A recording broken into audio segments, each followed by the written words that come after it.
A hard look at social media news presented by Group 3.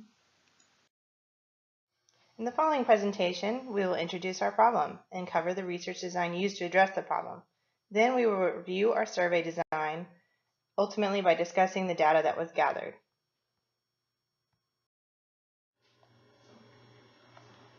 Since 1704, newspapers have reigned as the official way to access information, but the emergence of digital is quickly replacing it.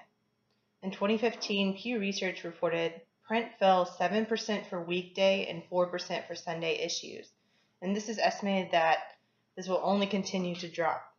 During the current presidential election, 36% of adults in the U.S. gained updates and information from print versus the 65% who got their updates and information from digital sources. As newspaper readership has declined, social media usage is on the rise with over 3 billion users. This has become the primary source to get news, with Facebook being the most popular. We seek to understand who and what kinds of people rely on social media news. How trustworthy is the social media news perceived to be? Does a person's opinion change after reading news from different sources? With the hypothesis being there are no common characteristics among people who rely on social media news, or social media news is perceived to be as trustworthy as the other news, or a person's opinion does not change after reading news from different sources. The research design. The target population includes social media users. We are interested in finding out what role social media plays in news consumption and opinion formation. For the sampling frame, we included the author's social media contacts. The authors utilized their social media network to draw a diverse sample of social media users, from family members to friends. The type of sampling. The sampling technique used was a non-probability convenience sample. Respondents were not randomly selected. Rather, all respondents were family, friends, or coworkers. This sampling approach was used for this study to ensure that each respondent met the criteria as social media user. For the sampling collection, we started on April 4th. The authors shared the survey link to their respective Facebook pages and as an email campaign to family and friends. After a 2-week period, the survey was closed and the responses were exported. For the limitations of data, the data could suffer from self-selection and non-response bias, since those individuals who saw the survey requests could choose to respond or ignore. Although the survey was shared to multiple Facebook pages and through email, the data is limited by those who use their Facebook or check their email within the time frame that the survey was available. Our questionnaire included an introduction, 4 survey sections, and a thank you. Our introduction was, I'm conducting a short survey on news habits for a marketing research class I'm currently enrolled in as part of my MBA at UT Dallas. The survey results are anonymous. They will be compiled into a report that will be submitted to my professor at the end of the semester. As a savvy friend of mine, I could really use your input. With about 10 minutes of your time, you could help shed some light on people's news preferences and opinions. I'd like to thank you in advance for your contribution to my project.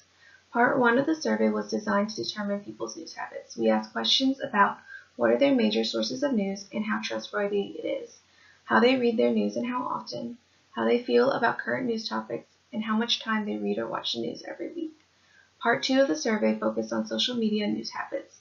We asked questions about how reliable they feel each social media news source is. Do they read complete articles or news headlines? How often they check external websites for validation? Do they read or participate in the comments and discussions after reading the article? And why do they check social media for news? Part 3 of the survey was designed to investigate whether or not a person's initial opinion can change after reading a contradicting news article. It was designed to focus on whether or not change in a person's opinion is possible. Respondents were asked to read 2 articles that were from different news sources. Although the content was the same, different conclusions were drawn by the authors.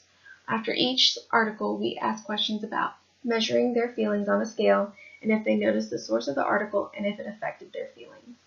After the second article, we also asked if their feelings have changed. Part 4 focused on demographic information. We asked questions about their age, gender, education, marital status, employment status, region, and political preference. We concluded our questionnaire with a simple thank you to our respondents for their time. I'm Megan Pearl, and I will discuss a summary of the results. The survey was submitted on Facebook and via email to 3,180 people. It's difficult to know just how many people on Facebook actually saw the post in their newsfeed. However, 186 people responded to the survey, resulting in a 5.8% response rate. Of the responses, 66%, or 122, were complete enough to use in the analysis. The results from Part 1 on people's news habits revealed that 75% read multiple news sources, while the remaining 25% preferred only a single news source. Of that 25%, 15% prefer social media. 69% of respondents read the news on their smartphone, 56% only read when they hear about something interesting and want to know more, and most respondents estimated that they spend about 1 to 5 hours each week reading the The results for Part 2 on social media news habits revealed that the most popular reason for reading social media news was because it was easily accessible, followed by the immediacy of reporting on social media. Only 4% of respondents read social media news because of its reliable reporting. Most social media news readers read the comments on articles but do not actively participate in the discussion.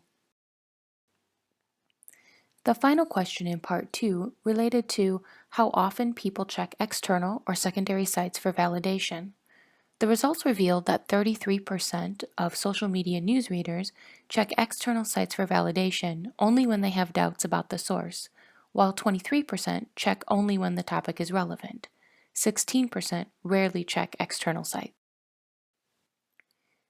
As a reminder, Part 3 of the survey was a case study involving 2 articles. 40 to 50% of respondents rated their feelings at the midpoint of each scale after reading Article 1. This number dropped to about 23% after reading Article 2, indicating that some respondents changed their opinion. Although the majority of respondents noticed the source of the articles, 90% for Article 1 and 75% for Article 2, the source did not impact their opinion. From the demographic study in Part 4, 51% of respondents were classified in the 25 to 34 age range. 72% were female, 71% were married, 78% employed, and 95% living in North America. In addition, at least 70% of respondents had a college degree, 38% identified as Republican, 16% as Democrat, 28% as Independent, and 19% preferred not to say. My name is Ilan Balasubramanian. I will be presenting the data analysis and the conclusions part of this presentation. We started out with this project with 3 hypotheses, and we performed the data analysis to validate these hypotheses. The first of them was there are no common characteristics among people who rely on social media news. So we thought that at this time and age that everybody would be using that. The social media to get their news, and the data proved that. So if you look at the bubble graph on the right, it plots what percentage of the respondents in each demography responded saying that they rely on social media for their news. And as you could see, every demography, more than 50% in each of that demography was relying on social media for news consumption. Maybe there are 2 or 3 outliers like the male category, or the 35 to 44 years old, even 55 to 64 years old. There are only 30% of those demographies were using social media for their news, but the majority of the demographies, they are using more than 50% of them are using social media for their news. So it clearly proves that there is no correlation between the demography and who would be consuming news in social media. And we also checked that by doing some regression analysis. We used the gender, the age, education, and political affiliation, and see if there is any correlation between those responses and to the answer to the question whether they use social media for their news or not, and the regression analysis proved that there is no correlation exist. So the R-square and the adjusted R-square values are pretty small, and the only variable that had a p-value less than 0.05 was gender, but even that the coefficient was so small that it is not significant. So between these two analyses, we can conclude that there are no common characteristics among people who rely on social media. The second hypothesis was the social media news is perceived to be as trustworthy as other news sources. To test this hypothesis, we actually had a question in the survey asking the respondents to rate the trustworthiness of each of the news sources. The results of this question is provided in the group bar graph on the left hand side of the slide. Surprisingly, most of the respondents stated that it all depended on the content of the news, whether they trust a particular news source or not. Not a single news source had a very high rating of trustworthiness independent of the news content. Almost every one of them, the readers believed that depending on the content they are reading, they would choose to trust the news source or not. So social media news technically is perceived to be as trustworthy as any other news source, even though it all depends on the content. The third hypothesis was a person's opinion does not change after reading news from different sources.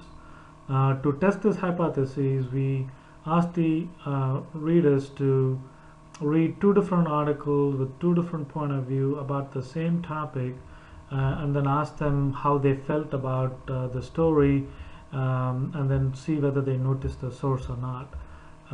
Interestingly, the source had a least impact, or rather it didn't have any significant impact. It was a toss-up whether the source had an impact on their current feelings to the story or not. But almost 2/3 of the respondents said that they had a change of feeling after reading the article with a different point of view. So that tells us that a person can change their opinion after reading news from different sources. We can draw some interesting conclusions from the results of the survey. Social media is important vehicle for news delivery. Most people do not regularly read news outside of social media, and phone is the most popular way to read news, and people's initial opinion on a topic can actually change. So how can the news sites use these conclusions to their benefit? They can do paid to feature articles of specific content on Facebook to influence a large number of readers. They can focus on attention-getting headlines and graphics to increase shares.